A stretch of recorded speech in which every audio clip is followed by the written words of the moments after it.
நம்மள பல பேர் வெயிட் பண்ணிட்டு இருக்கிறோம். எதுக்கு? நார்சிஸ்டிக் நம்மள அப்யூஸ் பண்ண அந்த நார்சிஸ்டிக் சேஞ்ச் ஆவாங்க. அவங்கள்ட்டேருந்து ஒரு அப்பாலஜி வரும். அவங்கள்ட்டேருந்து ஒரு க்ளோஷர் வரும். நமக்கு ஒரு ஜஸ்டிஸ் கிடைக்கும். இல்ல கடைசியா நம்மளுடைய வலிகள அவங்க புரிஞ்சுப்பாங்க. அப்படியும் இல்லையா, யாராவது ஒருத்தர் வந்து நம்மள இந்த லைஃப்ல இருந்து, இந்த அப்யூசிவ் லைஃப்ல இருந்து நம்மள காப்பாத்துவாங்க. அப்படின்ற எண்ணத்துல நீங்க வெயிட் பண்ணிட்டு இருந்தீங்க அப்படின்னா, இந்த எபிசோட் உங்களுக்கானது. அனைவருக்கும் வணக்கம். நான் உங்கள் கவிதா விஜயன் பேசுறேன். கவிஸ் பாட்காஸ்டுக்கு இன்னொரு தலைப்பின் கீழ் உங்கள் அனைவரையும் வரவேற்பதில் மிக்க மகிழ்ச்சி. உலகெங்கிலும் இருந்து அன்பும் ஆதரவும் அளித்து வரும் அனைத்து நல்லுள்ளங்களுக்கும் என் மனமார்ந்த நன்றிகள். ஸோ இன்னைக்கு நான் எடுத்திருக்க இந்த தலைப்பு, no one comes to save you. உங்களை காப்பாற்ற யாருமே வரமாட்டாங்க. இது ரொம்பவும் ஒரு கஷ்டமான டாபிக். அக்செப்ட் பண்ணுறதுக்கு ரொம்பவும் கடினமான ஒரு கசப்பான உண்மையை கொடுக்குற ஒரு தலைப்பு. அதே நேரம் உங்களை எம்பவர், அதாவது உங்களை பலப்படுத்துகிற ஒரு தலைப்பும் கூட. ஸோ இது நாள் வரைக்கும் இந்த எபிசோட்ல நான் இப்போ சொல்ல போகிற விஷயங்கள், நமக்கான கான்வர்சேஷன்ஸை இது நாள் வரைக்கும் நான் வந்து பேசுனதே கிடையாது. ஸோ ஏன் நமக்கு வந்து யாரும் வந்து நம்மளை சேவ் பண்ண வரமாட்டாங்க அப்படின்றத இது நாள் வரைக்கும் நான் உங்கள்கிட்ட டிஸ்கஸ் பண்ணதே கிடையாது. இந்த டைட்டில் வேணால் ரொம்ப சிம்பிளாக இருக்கலாம், யாரும் நம்மளுக்காக ஹெல்ப் பண்ண வரமாட்டாங்க அப்படின்னு. பட் ஆனால் இந்த வார்த்தைகள் உங்களுக்கு ஒரு கடுமையான வலியை எடுத்ததுமே கொடுக்கும்.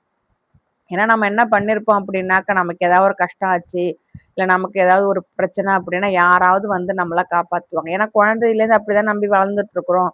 நம்ம பேரண்ட்ஸ் காப்பாற்றுவாங்க, சிப்ளிங் காப்பாற்றுவாங்க, இல்லை நம்ம பார்ட்னர் காப்பாற்றுவாங்க, இல்லை நம்மளுடைய பிள்ளைகள் காப்பாற்றுவாங்க, இப்படின்ற நம்பிக்கையில தான் இருப்போமே ஒழிய, நம்ம லைஃப்பை உண்மையாக காப்பாற்றுற ஒரு பர்சன் இருக்காங்க அப்படின்றத நம்ம நம்பவே மாட்டோம்.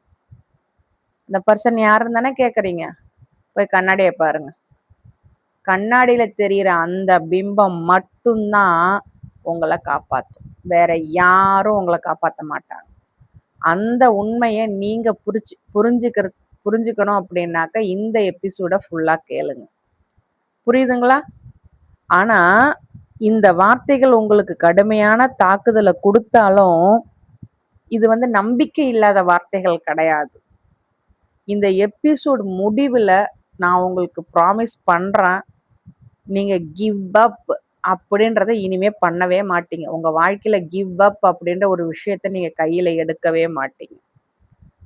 ஏன்னாக்க இந்த உண்மை, no one comes to save you அப்படின்ற உண்மையை நீங்கள் புரிஞ்சு தெளிஞ்சதுக்கு அப்புறமேலுக்கு உங்களுக்குள்ள ஒரு சுதந்திரத்தை கண்டுபிடிப்பீங்க பாருங்க.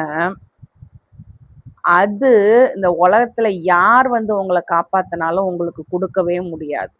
அந்த சுதந்திரத்தை யாரும் உங்கள்ட்ட இருந்து புடுங்கவும் முடியாது. ஸோ அந்த சுதந்திரத்தை நோக்கி தான் இன்னும் எபிசோட்கான ஹீலிங் ஜேர்னி இருக்குது. ஓகேங்களா? ஸோ நான் உங்கள்கிட்ட ஒரு கேள்வி ஒன்று கேட்குறேன்.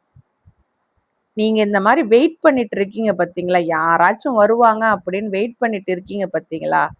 யாருமே வரமாட்டாங்க, நீ தான் உன்னை காப்பாத்திக்கணும், அதுதான் உண்மை அப்படின்றது நீங்க புரிஞ்சுக்கிட்டீங்க, அந்த உண்மையை நீங்க ஏத்துக்கிட்டீங்க அப்படின்னா உங்க லைஃப் எப்படி மாறும் நீங்க நினைக்கிறீங்க? கண்டிப்பா நீங்க எதிர்பார்த்தபடி மாறும். அதுக்கு முன்னாடி உங்களை நீங்க காப்பாற்ற வேண்டிய பொறுப்பை கையில எடுக்கணும். அதுதான் இங்க முக்கியமான மேட்ரு. ஓகேங்களா? ஸோ இப்போ அதை பத்தி தான் நம்ம பேச போறோம். இங்க முதல் பார்ட்டா நான் சொல்ல வர்றது, நமக்குள்ள ஒரு ஃபேண்டசி ஒன்று இருக்கும், யாராச்சும் நம்மளை வந்து காப்பாத்துவாங்க அப்படின்னு சொல்லிட்டு.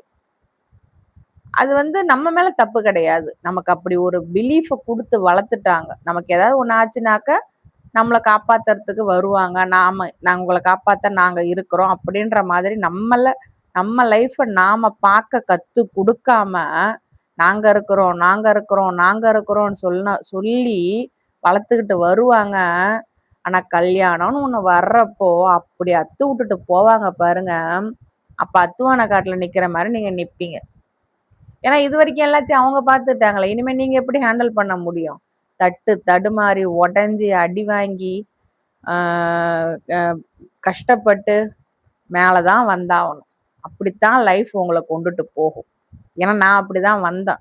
நிறைய பேருடைய வாழ்க்கையும் நான் பார்த்துருக்குறேன் நான். ஸோ என்னோட கிளைண்ட்ஸ் என்கிட்ட சொல்லும் போதெல்லாம் இதுலேருந்து நான் எப்படியாச்சும் எஸ்கேப் ஆனா போதும், எப்படியாச்சும் எஸ்கேப் ஆனா போதும் அப்படின்னு சொல்லுவாங்க. பட் அவங்கள்ட்ட நான் திருப்பி கேட்கறது, எப்படி எஸ்கேப் ஆக முடியும்னு நீங்க நினைக்கிறீங்க? இல்ல எனக்கு எங்க அப்பா அம்மா சப்போர்ட் இருந்தா பரவாயில்ல, என்னோட சிப்லிங் சப்போர்ட் இருந்தா பரவாயில்ல, இல்ல ஃபினான்ஷியல் சப்போர்ட் இருந்தா பரவாயில்ல அப்படின்னு. அப்பயும் நீங்க உங்களை சப்போர்ட் பண்ண மாட்டீங்களா அப்படின்னு நான் அவங்கள்ட்ட திரும்பி கேட்பேன். அப்பதான் யோசிப்பாங்க, நான் எனக்கு சப்போர்ட் பண்றதா அப்படின்னா என்ன அப்படின்னு கேட்பாங்க. ஸோ அதுக்கப்புறம் அவங்களுக்கான ஹீலிங் ஜேர்னியை, ஹீலிங் ப்ராசஸை நான் ஸ்டார்ட் பண்ண ஆரம்பிப்பேன். ஸோ அவங்க தான் அவங்கள காப்பாற்ற முடியும் அப்படின்ற ஒரு நம்பிக்கை அவங்களுக்கு ஏற்படுத்துகிற வரைக்கும் அவங்களுடைய ஹீலிங் ஜேர்னி அங்கே ஸ்டார்ட் ஆகாது. ஸோ அதுக்கான செஷன்ஸை நான் கொடுத்துக்கிட்டே இருப்பேன் அவங்களுக்கு. ஸோ இந்த ஃபேண்டசி யாராச்சும் வந்து நம்மளை காப்பாற்றுவாங்க அப்படின்ற அந்த ஃபேண்டசி இருக்குது பார்த்தீங்களா, நம்ம அதிலே ஊறி போயிடுறோம். நம்ம ரொம்ப ஒரு ஹர்ட் நமக்கு ஆயிடுச்சு, நம்ம ரொம்ப ஆழமாக காயப்பட்டிருக்கிறோம் அப்படின்னு நினைக்கும் போது நம்ம என்ன பண்ணுவோம், யாராச்சும் நம்மளை வந்து காப்பாற்ற மாட்டாங்களா அப்படின்னு எதிர்பார்க்கறது இயற்கையான ஒரு உணர்வு. அப்படி இல்லை, நம்ம என்ன நம்பிட்டு இருப்போம் அப்படின்னாக்க, யாரோ ஒருத்தர் சம்ஒன் நம்ம வலியை புரிஞ்சுப்பாங்க, நம்ம வலியை பார்ப்பாங்க அப்படின்னு நாம நம்பிட்டு இருப்போம். இல்லை நம்மளுடைய ஃபேமிலி மெம்பர் நமக்காக வந்து நிற்பாங்க அப்படின்னு நாம நம்பிட்டு இருப்போம். நம்ம ஃப்ரெண்ட்ஸ் நம்மளை புரிஞ்சுப்பாங்க அப்படின்னு நாம நம்பிட்டு இருப்போம். ஒருவேளை இந்த நார்சிஸ்ட் வந்து திடீர்னு உணர்ந்து அவங்க என்ன தப்பு பண்ணாங்களோ அதை திடீர்னு உணர்ந்து நம்ம கிட்ட திரும்ப வந்து ஜெனியூனா மன்னிப்பு கேட்பாங்க அப்படின்னு நாம நம்பிட்டு இருப்போம். இது எல்லாத்துக்கும் மேல திடீர்னு மேஜிக்கலா உங்க லைஃப் அப்படியே சேஞ்ச் ஆயிடும், ஈஸி ஆயிடும், ரொம்ப லைட் ஆயிடும் அப்படின்ற ஒரு நம்பிக்கையும் நமக்குள்ள இருக்கும். பட் ஆனா இந்த நம்பிக்கையெல்லாம் உங்கள்கிட்ட இருந்துச்சு அப்படின்னா காலத்துக்கு நம்பிட்டு இருக்க வேண்டிதான், ஒண்ணு கூட நடக்காது. நம்ம நிறைய சர்வைவர்ஸ் இந்த இடத்துல பண்ற தப்பு, இந்த நம்பிக்கையெல்லாம் அவங்க கையில வச்சுக்கிட்டு வருஷ கணக்கா வெயிட் பண்ணிட்டு இருக்கிறாங்க.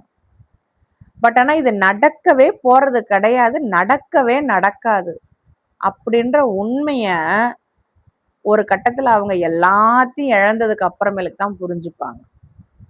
ஸோ அது வரைக்கும் அந்த நம்பிக்கையை கைவிட மாட்டாங்க. இப்ப நான் மேல சொன்ன எல்லா நம்பிக்கைகளுமே என் வாழ்க்கையும் அப்படிதாங்க இருந்தது. இப்ப நினைக்கும் போது எனக்கு சிரிப்பு தான் வருது. என்னை வந்து என் பயாலஜிக்கல் ஃபேமிலி பார்க்கும், சிப்ளிங்ஸ் வந்து பார்ப்பாங்க, இல்லை எனக்கு யாராச்சும் ஹெல்ப் பண்ணுவாங்க, எல்லார் காலிலுமே போய் விழுந்தேன் நான். எனக்கு ஹெல்ப் பண்ணுங்க, என் வாழ்க்கையை சரி பண்ணுங்கன்னு எல்லார் காலிலுமே ஒருத்தர்கிட்ட நான் போய் ஹெல்ப் கேட்டேன். பட் யாரும் வந்து என்னை பொறுத்து போ, நீ அட்ஜஸ்ட் பண்ணிப்போ, நீ தாங்கிப்போ, நீ வந்து ஒதுங்கிப்போ, இப்படித்தான் சொன்னாங்களே ஒழிய எனக்கு நான் வாழறதுக்கு உண்டான உதவியை யாருமே பண்ணவே இல்லை. இன்னும் ஒரு படி மேல போனாக்க ஏதோ நான் கஷ்டப்பட்டு கொஞ்ச நஞ்சம் வாழ்ந்துகிட்டு இருந்தாலும் அதையும் கெடுத்து விட தான் வந்துகிட்டு இருந்தாங்க. பட் ஒரு கட்டத்துல இந்த உண்மை புரிஞ்சதுக்கு அப்புறமேலுக்கு யாரும் எனக்கு தேவையில்லை, என் வாழ்க்கையை நான் பார்த்துக்கிறேன், மூடிட்டு கிளம்புங்க எல்லாரும் அப்படின்னு துரத்தி விட்டுட்டேன் நான். ஏன் இது வரைக்கும் 20 வருஷமா என்னுடைய வாழ்க்கையை பத்தி கவலைப்படாதவங்களுக்கு இதுக்கு மேல என்ன கவலை அக்கறை இருக்குது? தேவையில்லை. இனிமே நீங்க சொல்ற எதையுமே நான் கேட்க போறது கிடையாது. என் வாழ்க்கை என் இஷ்டப்படித்தான் நான் வாழ்வேன் அப்படின்னு வாழ ஆரம்பிச்சதுக்கு அப்புறமேலுக்கு தான் என் வாழ்க்கையை உண்மையிலேயே நான் சேவ் பண்ணேன். அவங்க எனக்கு சொல்லி கொடுத்த எல்லாத்தையும் தூக்கி போட்டேன். என் வாழ்க்கையை சரி பண்றதுக்கு எது கரெக்டா இருக்கும்னு நான் முடிவெடுத்தனோ அதை செயல்படுத்த ஆரம்பிச்சேன் நான். ஸோ எனக்குள்ள இருந்த அத்தனை நம்பிக்கையுமே தூக்கி போட்டேன், யாராச்சும் வருவாங்க காப்பாத்துவாங்க அப்படின்னு. அதை எல்லாத்தையும் தூக்கி போட்டுட்டு என் வாழ்க்கைக்கான பொறுப்பை நான் கையில எடுத்ததுக்கு அப்புறமேலுக்கு தான் இப்போ இந்த அளவுக்கு துணிச்சலா என்னால பேசவும் முடியுது, என்னால வாழவும் முடியுது. ஸோ இது நிறைய சர்வைவர்ஸ் இன்னும் புரிஞ்சுக்காம இருக்கிறாங்க. புரியுதுங்களா? ஸோ இந்த சர்வைவர்ஸ் வந்து இந்த நம்பிக்கையெல்லாம் யாரோ ஒருத்தவங்க வருவாங்க காப்பாத்துவாங்க அப்படின்ற அந்த நம்பிக்கையில இன்னமும் பல வருஷங்களை அவங்க வெயிட் பண்ணி வீணாக்கிக்கிட்டு இருக்கிறாங்க. ஆனா அந்த நம்பிக்கைகள் ஒருபோதும் நடக்க போறது கிடையாது. அதே நேரம் இந்த நம்பிக்கையில அவங்க இன்னும் ஸ்டக் ஆகி அதிலே ஸ்டக் ஆகிட்டு இருக்கும்போது அவங்க வாழ்க்கை மூவ் ஆகிட்டு தான் இருக்கும். பட் அவங்களுக்கு ஹீலிங் அப்படின்றது கிடைக்கவே கிடைக்காது. இது அவங்களுக்கு எமோஷனலா ஒரு சிறைய அவங்களுக்கு கொடுத்துரும். அந்த ஹோப் அப்படின்ற அந்த எமோஷனல் ஜெயிலுக்குள்ள அவங்களே அவங்கள மாட்ட வச்சுப்பாங்க. ஸோ இந்த வெயிட் பண்ணிக்கிட்டே இருக்கிறதுனால இதை எப்போ அவங்க புரிஞ்சுக்கிறாங்களோ, எப்போ அந்த ஃபால்ஸ் ஹோப்பை தூக்கி போடுறாங்களோ, அப்பதான் அவங்க வாழ்க்கையில முன்னேறி போக முடியும். ஸோ ஒரு நாளும் என்னை யாராச்சும் காப்பாற்றுவாங்க, எனக்கு யாராச்சும் ஹெல்ப் பண்ணுவாங்கன்னு நம்பிக்கிட்டு வெயிட் பண்ணிக்கிட்டு இருக்கிறதுனால அவங்களுக்கு கிடைக்க போற பலன் அந்த எமோஷனல் ஜெயிலுக்குள்ள அவங்க மாட்டிக்கிறது மட்டும்தான். ஸோ இது என்ன ஆகுது, நம்மளுடைய பவரை நாமளே நம்ம கையால தூக்கி அடுத்தவங்கள்ட்ட கொடுக்கறதுக்கு வெயிட் பண்ற மாதிரி ஆயிடுது. ஸோ இந்த ஃபேண்டசியை பத்தி புரியுதுங்களா? யாரும் நம்மளை யாராச்சும் நம்மளை காப்பாத்துவாங்க அப்படின்ற ஒரு கற்பனை நமக்குள்ள வந்தது. அதனால எவ்வளவு பாதிக்கப்படுறோம்னு தெரியுதுங்களா? இப்போ 2வது பார்ட்டா சொல்றது, ஏன் நம்மளை இன்னொருத்தவங்க காப்பாத்துற வரைக்கும் நாம வெயிட் பண்ணிட்டு இருக்கிறோம்? அதையும் பார்த்துருவோமா? ஸோ இந்த பேட்டர்னை நம்ம குழந்தை பருவத்திலே நம்ம கத்துக்கிறோம். என்ன அப்படின்னாக்க, யாருமே நம்மளை எப்படி நாம ப்ரொடெக்ட் பண்றது அப்படின்றத நமக்கு சொல்லி கொடுத்துருக்க மாட்டாங்க. ஏன் அப்படின்னாக்க, இந்த இடத்துல நம்மளுடைய தேவைகள் இங்க முக்கியமா இருந்திருக்காது. நாமளே நமக்கு முக்கியமா இருந்திருக்க மாட்டோம். அப்படி வளர்த்துருப்பாங்க நம்மள. அது மட்டும் இல்லாம இந்த லவ் அப்படின்றது நம்மளை சாக்ரிஃபைஸ் பண்ணாதான் கிடைக்கும் அப்படின்ற ஒரு எண்ணத்தை நமக்குள்ள வளர்த்து விட்டதுனால நம்மளை அப்ரிஷியேட் எப்படியாச்சும் கடைசியா நம்ம அன்பை புரிஞ்சுப்பாங்க அப்படின்னு நாம நம்பிக்கையோட வெயிட் பண்ண ஆரம்பிச்சிடுறோம். ஃபைனலா என் அன்பை அவங்க புரிஞ்சுப்பாங்க அப்படின்றது நடக்கவே போறது கிடையாது. பட் ஆனா இந்த நம்பிக்கை இருக்கு பார்த்தீங்களா, இது குழந்தை பருவத்திலே நமக்கு கொடுக்கப்பட்டும் நம்மளை நம்ப வச்சிருவாங்க. ஸோ நம்ம வளரும் போது நம்மளுடைய சந்தோஷம் அப்படின்றது இன்னொருத்தரை சார்ந்து தான் இருக்கு அப்படின்ற ஒரு தப்பான பிலீஃபை நமக்குள்ள ஆழமா பதிய வச்சிருவாங்க. புரியுதுங்களா? ஒரு பார்ட்னர் ஆகட்டும், ஒரு பேரண்ட் ஆகட்டும், ஒரு ஃப்ரெண்ட் ஆகட்டும், ஒரு சிப்ளிங் ஆகட்டும், ஒரு ஒர்க்கர் ஆகட்டும், யாரா வேணாலுமே இருக்கட்டும், யாரோ ஒருத்தர்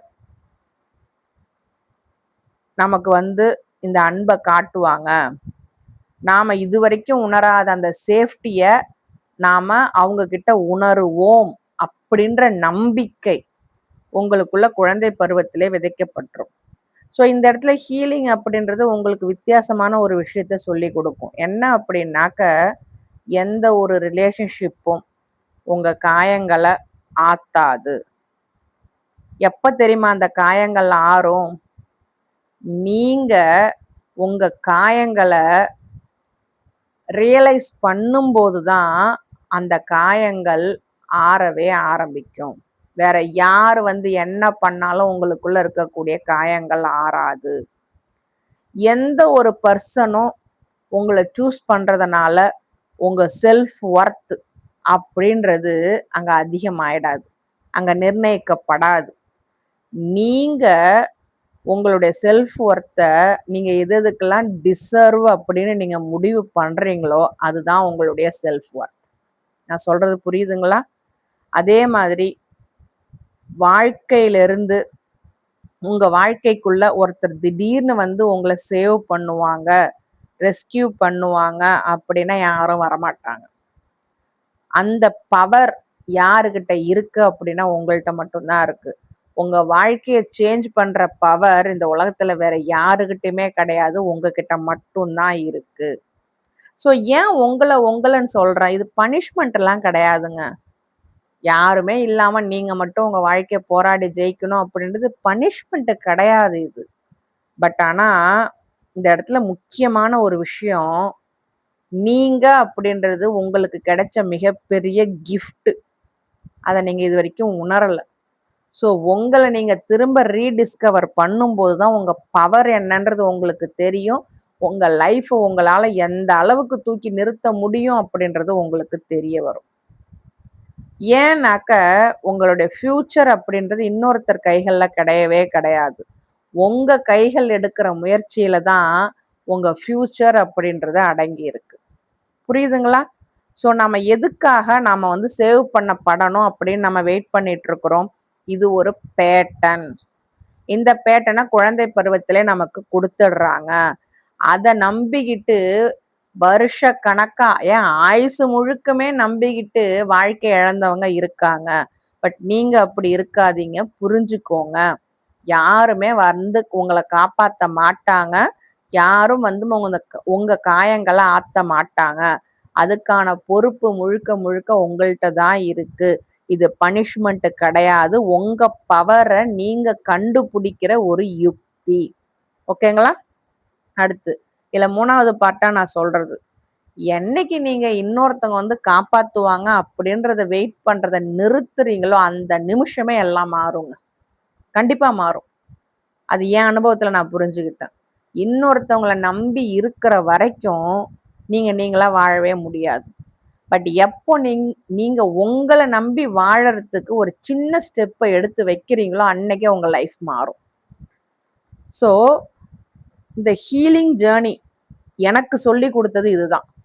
இத நான் ஸ்டார்ட் பண்ணும்போது எனக்குள்ள உருவான மாற்றமும் இதுதான். நான் வராத அப்பாலஜிக்காக வெயிட் பண்றத நிறுத்திட்டேன்.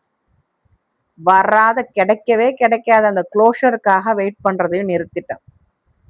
அதே மாதிரி அந்த ப்ராமிஸ காப்பாத்த வக்கில்லாத தப்பே இல்லைங்க. நான் அப்படிதான் சொல்லுவேன் நான். அந்த ப்ராமிஸ காப்பாத்த வக்கில்லாதவங்க சொன்ன வார்த்தைகள நம்பிட்டு நான் காத்துட்டு இருக்கிறத நிறுத்தணும். ஸோ நீங்களும் இந்த அப்பாலஜிக்காக வெயிட் பண்றது, க்ளோஷருக்காக வெயிட் பண்றது, இந்த போலியான ப்ராமிஸ நம்பி வெயிட் பண்றது எல்லாத்தையுமே நிறுத்திருங்க. அதுக்கு பதிலா நீங்க பண்ண வேண்டியது, உங்கள நீங்க சூஸ் பண்ணுங்க. உங்களுக்கான பவுண்டரீஸ செட் பண்ணுங்க. நீங்க உங்களுக்கு எது வந்து நிம்மதிய குடுக்குதோ, அதுக்கான ஃபோன் கால தேர்ந்தெடுங்க. தெரபிக்கு போங்க. புக்கு படிங்க. உங்களுக்கு எந்த இடத்துல ஹெல்ப் கிடைக்கும்னு நினைக்கிறீங்களோ, தெளிவா யோசிங்க. அந்த இடத்துல போய் ஹெல்ப் கேளுங்க. உங்க லைஃப ரீபில்ட் பண்ண ஸ்டார்ட் பண்ணுங்க. இன்னொருத்தர் வந்து காப்பாத்துவாங்க அப்படின்றதுக்காக உங்க வாழ்க்கைய நீங்க வாழாதீங்க. ஏன்னா, உங்க வாழ்க்கையோட ஒர்த் அப்படின்றது நீங்க உங்கள சேவ் பண்ணும்போது நீங்க முடிவு பண்றது தான் உங்க ஒர்த் அப்படின்றது. அந்த டெசிஷன் ரொம்ப பவர்ஃபுல்லான டெசிஷனுங்க. ஸோ நீங்க எடுத்து வைக்கிற ஒரு படியும் வாழ்க்கையில நீங்க எடுத்து வைக்கிற ஒரு படியும் உங்களுக்கு ஒரு விஷயத்த ஞாபகப்படுத்திக்கிட்டே இருக்கும். நீங்க நினைக்கிறத விட நீங்க ரொம்ப பலமானவங்க. You are stronger than you think. புரியுதுங்களா? நீங்க என்ன நம்புறீங்களோ அதை விட நீங்க ரொம்ப டிசர்வ்டு ஆனவங்க. ஸோ அதையும் நீங்க புரிஞ்சுக்கணும். ஓகேங்களா? ஸோ என்னைக்கு மற்றவங்கள்ட்டேருந்து ஏதோ ஒன்று வரும்னு வெயிட் பண்ணிட்டு இருக்கிறத நிறுத்துறீங்களோ, அன்னைக்கு கண்டிப்பா உங்க லைஃப் சேஞ்ச் ஆகும். அடுத்ததுல 4வது பார்ட்டா நான் சொல்றது, நீங்க தாங்க உங்களுக்கு சேஃபான பிளேஸ். வேற யாருமே கிடையாது. வேற யாருமே உங்களுக்கு ஒரு சேஃபான பிளேஸா இருக்கவே முடியாது. ஸோ இந்த இடத்துல இந்த ஹீலிங்கோடைய ஒரு கிரேட்டஸ்ட் ஹோல் அப்படின்னு சொன்னோம் அப்படின்னாக்க, நாம ஒரு காலத்துல வந்து தேடிட்டு இருந்திருப்போம். யாருகிட்ட போனா நம்ம சேஃப்டியா இருப்போம்? யார் நமக்கு சேஃப்டி குடுப்பாங்க? அப்படின்னு நம்ம தேடிட்டு இருப்போம். பட் உண்மையிலேயே அந்த சேஃப்டியான பர்சன் நாம தான். நமக்கான சேஃப்டியான பர்சன் நாம மட்டும்தான் அப்படின்றத உணர்றது தான் ஹீலிங்கோடைய மிகப்பெரிய கோல் அப்படின்னு நான் சொல்லுவேன். ஸோ உங்களை காப்பாத்துற அந்த பர்சன், உங்களை கம்ஃபோர்ட் பண்ற அந்த பர்சன், உங்களை நம்புற அந்த பர்சன், உங்க பவுண்டரிஸை ரெஸ்பெக்ட் பண்ற பர்சன், உங்க ஃபீலிங்ஸ் முக்கியம் அப்படின்னு உங்களுக்கு உணர்த்துற அந்த பர்சன், உங்களுடைய ஓன் சேஃப் பிளேஸா மாறுற அந்த பர்சன் யாருங்க? நீங்க தான், வேற யாருமே கிடையாது. அந்த இடத்துக்கு போறது தான், அந்த மனநிலைக்கு வர்றது தான், அந்த உண்மையை அக்செப்ட் பண்றது தான் ஹீலிங். புரியுதுங்களா? ஸோ நீங்க உங்களை எந்தெந்த ரிலேஷன்ஷிப்ல அன்சேஃபா ஃபீல் பண்ண வைக்குதோ அதை அக்செப்ட் பண்றதை நிறுத்திடுங்க. உங்களை யார் சூஸ் பண்ணலையோ அவங்கள சேஸ் பண்றதை நிறுத்திடுங்க. நீங்க எல்லாத்தையும் ஃப்ரீயா கொடுத்து, அன்பை கொடுப்பீங்க, எஃபோர்ட்ஸை கொடுப்பீங்க, உங்களை சாக்ரிஃபைஸ் பண்ணுவீங்க, உங்க டைமை கொடுப்பீங்க, உங்களையே விட்டு கொடுப்பீங்க, உங்களுடைய டிக்னிட்டி கொண்டு விட்டு கொடுப்பீங்க, பணத்தை விட்டு கொடுப்பீங்க, எல்லாத்தையும் விட்டு கொடுப்பீங்க. பட் ஆனா ஒரு சின்ன ஃபோன் காலுக்கு, ஒரு சின்ன மெசேஜுக்கு அவங்கள்ட்ட நீங்க கெஞ்சிக்கிட்டு இருப்பீங்க. அப்புறம் எதுக்குங்க நீங்க எல்லாத்தையும் சாக்ரிஃபைஸ் பண்ணணும்? தேவையில்லையே. நீங்க எல்லாத்தையும் ஃப்ரீயா கொடுத்துட்டு அவங்கள்ட்ட அன்புக்காக கெஞ்சிக்கிட்டு ஏங்கிக்கிட்டு நிக்கிற ஒரு ரிலேஷன்ஷிப் கண்டிப்பா சேஃபான ரிலேஷன்ஷிப் கிடையாது. பட் அதை டப்புன்னு உணர மாட்டீங்க. அடிபட்டு மிதிப்பட்டு எல்லாத்தையும் இழந்து அவங்க அவங்கள தூக்கி போட்டு இன்னும் உங்களை கேவலப்படுத்துற வரைக்கும் நீங்க அந்த ரிலேஷன்ஷிப்ல தான் இருப்பீங்க. ஒரு கட்டத்துல முடியலன்னு வெளியில வரும்போது தான் அவங்க உங்களை எந்த அளவுக்கு மட்டம் தட்டிட்டு இருந்திருக்காங்க, எந்த அளவுக்கு கேவலமா நடத்திட்டு இருந்திருக்காங்க அப்படின்றத நீங்க நம்ப ஆரம்பிப்பீங்க. ஸோ அந்த ரிலேஷன்ஷிப்பை அந்த மாதிரி அவங்கள்ட்ட கெஞ்சுறத நிறுத்துருங்க. இப்போ கடைசியா இதெல்லாம் நீங்க பண்ணும்போது கடைசியா ஒரு விஷயம் உங்களுக்கு புரிய வரும். என்னன்னாக்க, உங்களை கம்ப்ளீட் பண்றதுக்கு இன்னொரு பர்சனை நீங்க சர்ச் பண்ண வேண்டிய அவசியமே இல்லை. ஏன்னா உங்க ஒர்த் ரிஃப்ளெக்ட் பண்ற ஒரு லைஃபை பில்ட் பண்ற அந்த பவர் இந்த உலகத்துல உங்களை தவிர வேற யாருக்கிட்டையுமே இல்லை. கண்டிப்பா கிடையாது. புரியுதுங்களா? இதுல அடுத்து நான் 5வது பார்ட்டா சொல்ல வர்றது, ஸோ இப்போ உங்களை நீங்க தான் ரெஸ்கியூ பண்ணணும்னு நான் சொல்லிட்டேன். அதுக்காக நீங்க வெளியில வேற யார்கிட்டையுமே ஹெல்ப்பே கேட்கக்கூடாதா? அப்படி அர்த்தம் கிடையவே கிடையாதுங்க. உங்களை யாரு மதிக்கலையோ, உங்க உணர்வுகளை யாரு புரிஞ்சுக்கலையோ, உங்களுக்கு யாரு முக்கியத்துவம் கொடுக்கலையோ அவங்கள்ட்ட போயிட்டு நிக்காதீங்க. நீங்க எவ்வளவுதான் பண்ணாலும் உங்களை மட்டம் தட்டுறவங்கள்ட்ட போய் நிக்காதீங்க. நீங்க எவ்வளவுதான் உங்களுக்கு கீழ்ப்படிஞ்சு நடந்தாலும் உங்களை ஒரு குப்பையை தூக்கி போடுற மாதிரி தூக்கி போட்டு போறாங்க பார்த்தீங்களா, அவங்கள்ட்ட போய் நிக்காதீங்க. உங்களை கண்ட்ரோல் பண்ணி உங்களுடைய ஐடென்டிட்டி இழக்க வச்சாங்க பார்த்தீங்களா, அவங்கள்ட்ட போயிட்டு என்னை காப்பாத்துங்கன்னு நிக்காதீங்க. அதே மாதிரி நீங்க எல்லாத்தையும் கொடுத்து அவங்கள நம்பி, என்னைக்கா இருந்தாலும் நமக்காக இவங்க இருப்பாங்கன்னு நம்பி நீங்க இருக்கும்போது அவங்க உங்களை ஒரு சின்ன வார்த்தையில தூக்கி போடுறாங்க பார்த்தீங்களா, அவங்கள்ட்ட போய் நிக்காதீங்க. உங்களுடைய அன்பை துச்சமா மதிச்சு தூக்கி போட்டு போறாங்க பார்த்தீங்களா, அவங்கள்ட்ட போய் நிக்காதீங்க. அப்போ இதுக்கு என்ன அர்த்தம்? அவங்கள்ட்ட போய் நிக்காதீங்க, அவங்கள்ட்ட போய் நிக்காதீங்கன்னு சொல்றதுக்கு என்ன அர்த்தம்? நீங்க சேஃபான பிளேஸ்ல ஹெல்ப் கேட்கலாம். நீங்க ஹெல்ப் கேட்கறது தப்பு கிடையாது. நல்லா புரிஞ்சுக்கோங்க. ஏன்னா இதை நான் தெளிவுபடுத்த விரும்புறேன். நான் சொல்லிட்டேன், யாருமே உங்களை காப்பாற்ற போறது இல்லைன்னு நான் சொல்லிட்டேன். அப்படின்னா நீங்க தனியா தான் எல்லாத்தையும் ஃபேஸ் பண்ணணும் அப்படின்னு அர்த்தம் கிடையவே கிடையாது. ஹீலிங் அப்படின்றது உங்களை ஐசோலேட் பண்ணிக்கிறதும் கிடையவே கிடையாது. பட் நீங்க எங்கெங்கெல்லாம் ஹெல்ப் கேட்கலாம்? ஒரு தெரபிஸ்ட் கிட்ட போகலாம், ஒரு நம்பிக்கையான நண்பர்கள்ட்ட பேசலாம், உங்களுக்கு சப்போர்ட் கிடைக்கிற இடத்துல போகலாம். புரியுதுங்களா? ஸோ இதுல வித்தியாசம் என்ன அப்படின்னாக்க, உங்களுக்கு சப்போர்ட் கொடுக்குறவங்க உங்களை ஜட்ஜ் பண்ண மாட்டாங்க, உங்களை மட்டம் தட்ட மாட்டாங்க, உங்களை கம்பேர் பண்ண மாட்டாங்க. ஸோ இது மாதிரி ஒரு சப்போர்ட்டிவ் பிளேஸ் உங்களுக்கு வேணும் அப்படின்னாக்க என்னுடைய வாட்ஸ்அப் கம்யூனிட்டி உங்களுக்கு ஹெல்ப் பண்ணும். பயோவில் என்னுடைய வாட்ஸ்அப் நம்பர் இருக்கு, அதுக்கு நீங்க இன்ட்ரெஸ்டட் அப்படின்னு மெசேஜ் பண்ணீங்க அப்படின்னாக்கா என்னுடைய கம்யூனிட்டி சம்மந்தமான தகவல்களை உங்களுக்கு அனுப்புவேன். உங்களுக்கு விருப்பம் இருந்தால் அதில் நீங்கள் ஜாயின் பண்ணிக்கலாம். அந்த குரூப்பில் நீங்கள் ஜாயின் பண்ணீங்கன்னா உங்களால் என்கிட்ட பேச முடியும். ப்ரைவேட் கால்ஸ் நீங்கள் அந்த குரூப்பில் ஒரு மெம்பராக ஜாயின் பண்ணீங்க அப்படின்னாக்க நான் உங்களுக்கு ப்ரைவேட் கால்ஸ் பேசுவேன். ஒரு லைஃப் கோச்சா என்னால் உங்களை கைட் பண்ண முடியும். ஓகேங்களா? ஸோ ஹீலிங் அப்படின்றது உங்களுக்கான ஹீலிங்கை வேற யாரும் பண்ண முடியாது. உங்களுக்கான ஹீலிங்கை நீங்கள் தான் பண்ணிக்கணும்.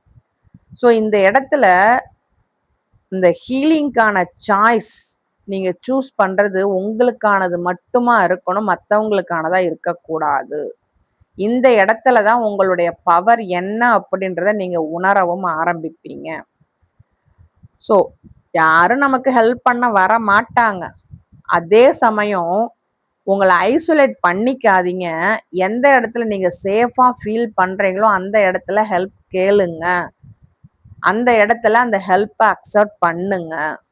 புரியுதுங்களா? ஸோ இந்த எபிசோடை க்ளோஸ் பண்ணுறதுக்கு முன்னாடி இந்த எபிசோட் உங்கள் வாழ்க்கையோட ஏதோ ஒரு பக்கத்தில் தொடர்புடையதாக இருந்தது அப்படின்னாக்கா இந்த வீடியோவுக்கு உங்களோட லைக்கும் ஹைப்பும் கொடுங்க. அது இந்த வீடியோ பல பேரை போய் ரீச் ஆகிறதுக்கு உதவி செய்யும். மேலும் healing from narcissistic abuse content உங்களுக்கு ரெகுலராக தெரிஞ்சுக்கணும் அப்படின்னாக்கா என்னோட சேனல் சப்ஸ்கிரைப் பண்ணுங்க. இந்த வீடியோ யாருக்கு உதவியாக இருக்கும்னு நினைக்கிறீங்களோ அவங்களுக்கு ஷேர் பண்ணியும் விடுங்க. இந்த எபிசோடை க்ளோஸ் பண்ணுறதுக்கு முன்னாடி நான் உங்களுக்கு ஒரு மெசேஜ் ஒன்று விட்டுட்டு போகணும்னு நினைக்கிறேன். என்ன அப்படின்னாக்க, இன்னொருத்தவங்க உங்களை காப்பாற்றுவாங்க அப்படின்னு நீங்கள் வெயிட் பண்ணுறத என்னைக்கு நிறுத்துறீங்களோ அன்னைக்கு தான் நீங்கள் உங்களை சேவ் பண்ண ஆரம்பிப்பீங்க. இதுக்கான அர்த்தம் நீங்கள் லோன்லியாக இருக்கணும் அப்படின்றது கிடையாது. இது ஒரு லோன்லியான ரியலைசேஷன் கிடையாது. பட் ஆனால் உங்களை விடுவிக்கிற ஒரு சுதந்திரத்தை கொடுக்குற ஒரு முடிவாக இது இருக்கும். நீங்கள் உங்கள் வாழ்க்கைக்கான பொறுப்பை எடுத்து உங்களை நீங்கள் சேவ் பண்ண ஆரம்பிக்கும் போது அது உங்களுக்கு ஒரு சுதந்திரத்தை கொடுக்கும். உங்களை ஐசோலேட் பண்ணாது, லோன்லி ஆக்காது. நல்லா புரிஞ்சுக்கோங்க. ஏன்னா உங்களுடைய அமைதி அப்படின்றது இன்னொருத்தர் மாறுறதில் தான் இல்லை. இன்னொருத்தர் மாறும்போது தான் நான் சந்தோஷமா இருப்பேன், அவங்க என்னை நல்லபடியாக வச்சிருந்தா தான் நான் சந்தோஷமா இருப்பேன் அப்படின்னு நீங்கள் நினச்சிட்டு இருந்தீங்கன்னா அந்த இடத்துல உங்களுக்கு அமைதிக்கான வேலை கிடையவே கிடையாது. அமைதி கிடைக்கவும் கிடைக்காது. உங்களுடைய ஃப்யூச்சர் அப்படின்றது இன்னொருத்தர் உங்களை சூஸ் பண்ணுறதுல இல்லை. அதையும் புரிஞ்சுக்கோங்க. உங்களுடைய ஹீலிங் அப்படின்றது இன்னொருத்தர் உங்கள்கிட்ட மன்னிப்பு கேட்கறதுனால தான் ஸ்டார்ட் ஆகுமா? கிடையாது. நீங்கள் அந்த மன்னிப்பை எதிர்பார்க்காம நீங்கள் உங்கள் ஹீலிங்கை ஸ்டார்ட் பண்ணலாம்.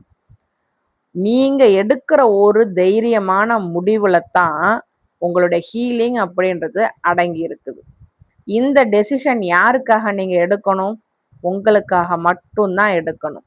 ஒரு நாளும் எடுக்கணும். ஒரு நாளும் உங்களை நீங்கள் சூஸ் பண்ணணும்.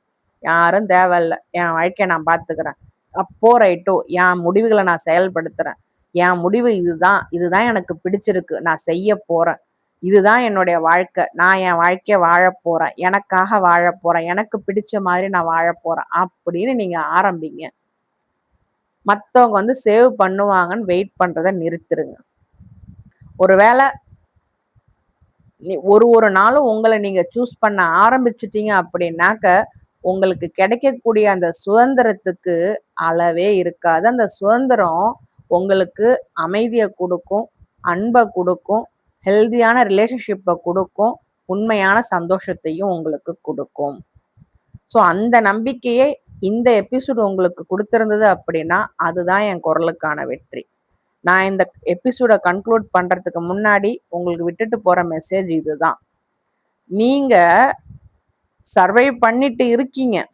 பட் ஆனால் நீங்கள் நினைக்கிறத விடவும் அந்த சர்வைவலை விடவும் நீங்கள் ரொம்ப ஸ்ட்ராங்கானவங்க.